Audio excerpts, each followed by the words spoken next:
Precisamente durante la interpretación del sueño, les digo, no se trata de ir generalizando símbolos, sino que es ir junto con el paciente decodificando cada uno de estos aspectos. Por ejemplo, oye, cuéntame, ¿cómo es que soñaste con una araña?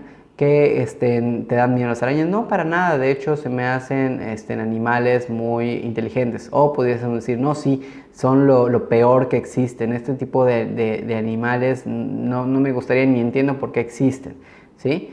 Entonces, el ir decodificando cada uno de estos símbolos y viendo qué interpretación le da el paciente a cada uno de ellos es precisamente la manera en cómo podemos realmente hacer esta interpretación del sueño. También tenemos que entender que los sueños expresan lo que es reprimido en la vida consciente. Por eso de repente soñamos que le estamos pegando a alguien, por eso soñamos de repente que estamos teniendo una cita con alguien, por eso soñamos de repente cosas que pareciera imposibles en la vida cotidiana. Soñamos que volamos, soñamos que cualquier cosa que ustedes quieran, ¿sí? Porque muchas veces eso realmente son sentimientos que en la vida consciente no pudiésemos siquiera expresarlos, y los sueños nos sirven precisamente para liberar esa tensión. No sé si a ustedes les ha pasado que de repente despiertan y se sienten muy tranquilos, ¿no? De hecho, ni se acuerdan de qué soñaron y dicen, no sé qué soñé, pero la verdad me siento hasta feliz, ¿sí? Eso precisamente es porque liberamos esta ansiedad tan grande, esta carga de los conflictos conscientes e inconscientes que pues están realmente en constante pleito todo el tiempo. Y entonces, obviamente, a través del sueño liberamos parte de esa tensión tan grande, pues que no podemos manejar en nuestra vida consciente. Algo muy interesante y a la vez también muy divertido, bueno, al menos así, esa es la perspectiva que tengo, es precisamente la psicopatología de la vida cotidiana. Existen diferentes maneras en las cuales nosotros podemos entender y ver estas manifestaciones del inconsciente. Lo podemos ver a través de los sueños, a través de los síntomas, pero también a través de algo que conocemos como actos fallidos. Estos errores, estas equivocaciones, estos olvidos que en ocasiones nos suceden y no sabemos por qué. Al principio del tema les hablaba de este ejemplo donde se me olvida poner la alarma para despertarme y es algo que siempre hago, ¿sí? Ese olvido, ¿por qué sucedió? ¿Sí? Uno de los actos fallidos freudianos más comunes es el relato inexacto o el lapsus linguae, ¿sí? Este tipo de error realmente nos los topamos muy a menudo, es decir, que yo estoy hablando, ¿no? Y que yo quiera decir alguna idea, pero diga algo diferente, ¿sí? Por ejemplo, estoy hablando con una persona y me dice, es que esta persona me cae mal, me cae muy bien, ¿no? Es que esto me choca, me encanta. Ese pequeño error, ¿sí? En donde yo en vez de decir realmente lo que pudiese estar pensando o queriendo, es precisamente un lapsus linguae. Decir una palabra, equivocarme al decir una palabra, pero pues obviamente ese pequeño momento, digamos, es como un pequeño escape en donde el inconsciente nos llama y dice, espérate, pum, aquí hay algo importante.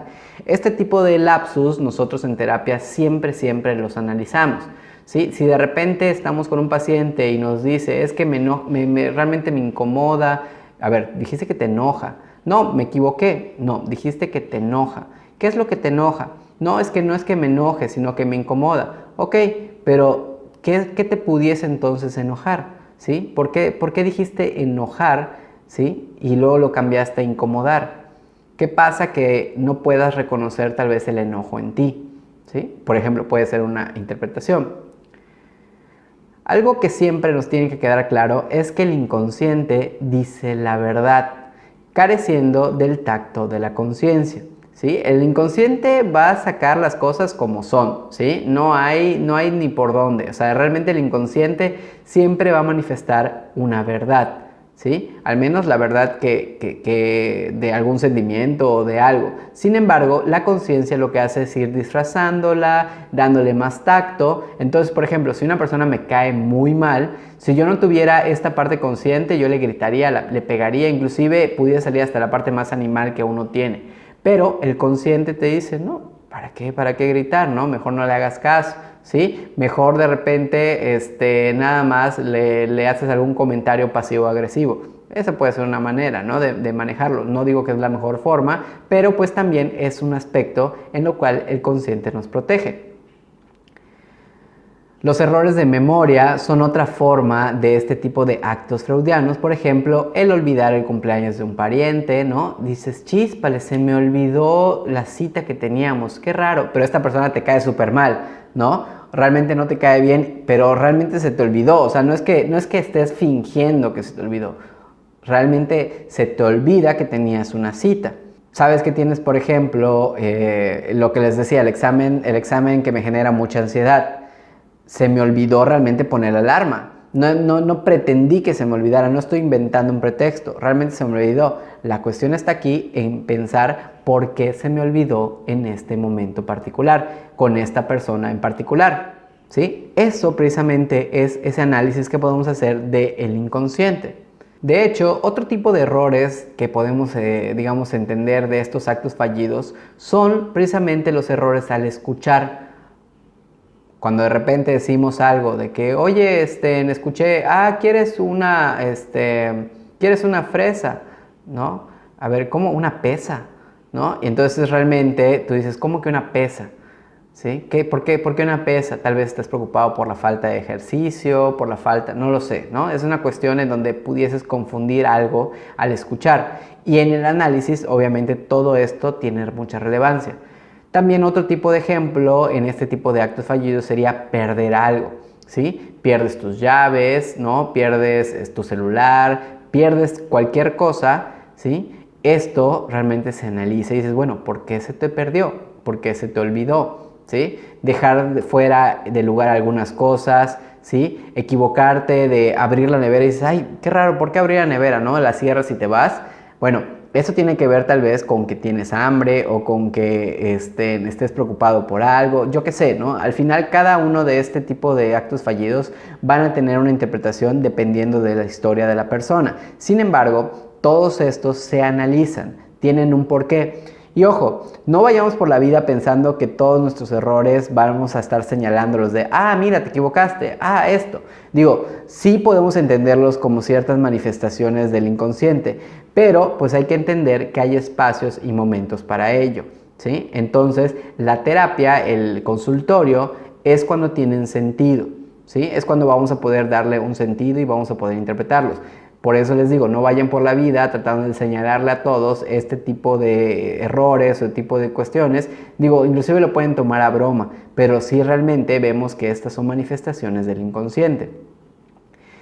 Estos accidentes para un freudiano no son causales, sino que son motivados por los deseos inconscientes. El determinismo psíquico del cual hablábamos al principio nos hace estrictamente responsables por todas nuestras acciones. Es decir, que todos estos comportamientos están motivados por un aspecto psicológico del cual no estamos pudiendo ser conscientes. Y es precisamente a través de la terapia en cómo vamos a poder conocer un poquito más acerca de nosotros mismos y el por qué nos comportamos y hacemos lo que hacemos. De hecho, ¿qué les parece si vamos a ver algunos ejemplos de estos actos fallidos para que nos vayan quedando un poquito más claros? Observémoslo, inhalo.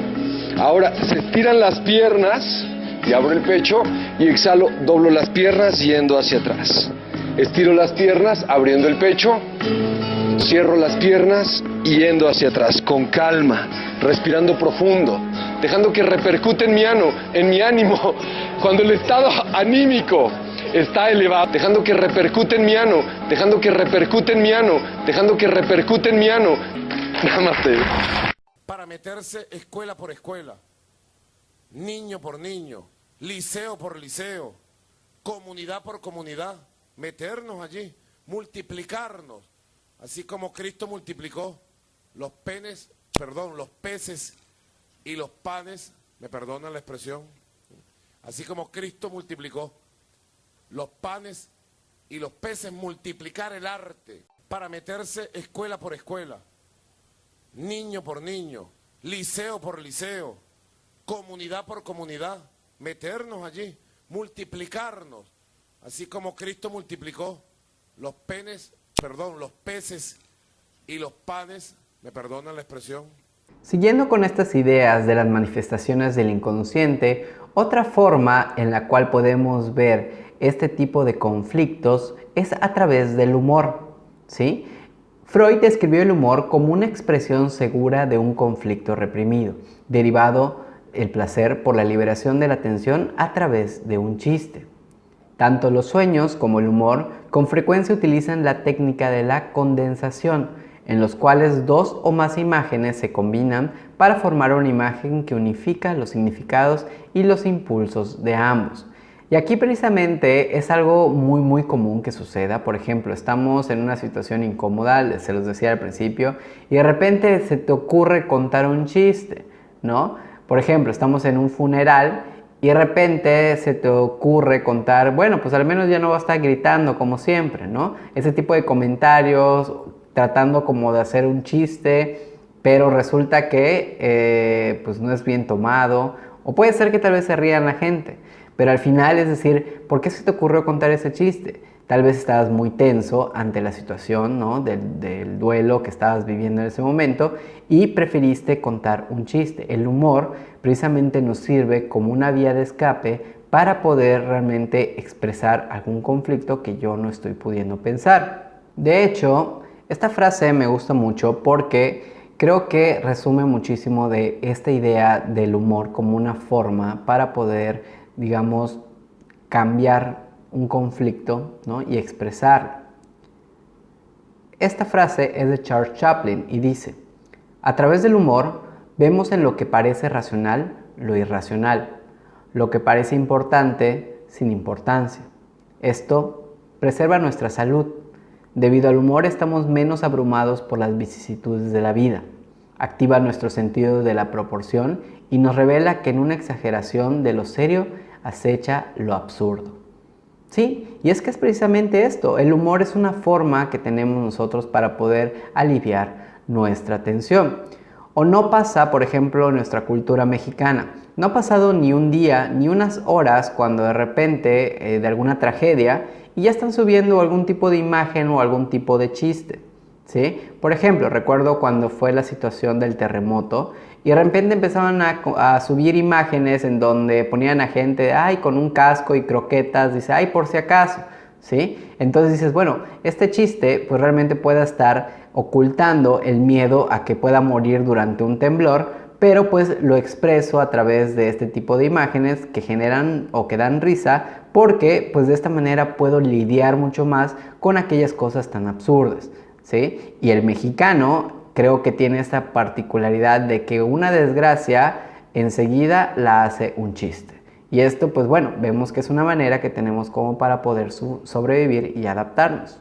Otra forma en la cual podemos dar cuenta de este inconsciente es a través de las pruebas proyectivas. Este tipo de pruebas se utilizan muchísimo en ciertos diagnósticos, inclusive hasta en selección de personal en algunas empresas. Realmente las pruebas proyectivas han tenido un uso muy importante para pues, los diagnósticos de ciertas patologías. Las pruebas proyectivas son un método para revelar el material inconsciente cuando así lo soliciten, de manera que pueden diagnosticar a los individuos. Una prueba proyectiva presenta al cliente o al sujeto un estímulo ambiguo, es decir, algún tipo de imagen, algún tipo de mancha, algún tipo de indicación bastante general, si lo queremos ver de esta manera. Y realmente la persona tiene que empezar a expresar o a contar algo a través de lo que ve. Por ejemplo, en el caso del test de Rorschach, le mostramos a la persona un tipo de imagen y le tengo que preguntar, bueno, ¿qué es lo que ves en esta mancha de tinta? Hay otro tipo de test, por ejemplo, el test del TAT, por ejemplo, que aquí yo le voy a mostrar una imagen a la persona y le voy a pedir que me cuente una historia a partir de lo que está viendo. La suposición detrás de estas pruebas es que las condiciones mínimamente restringidas revelan el material inconsciente desconocido aún por el que responde. Este tipo de pruebas lo que hacen es precisamente plantear ante un estímulo antiguo, nosotros proyectamos sobre ese estímulo varios aspectos inconscientes de los cuales pues no damos, digamos, cabida durante nuestro día a día.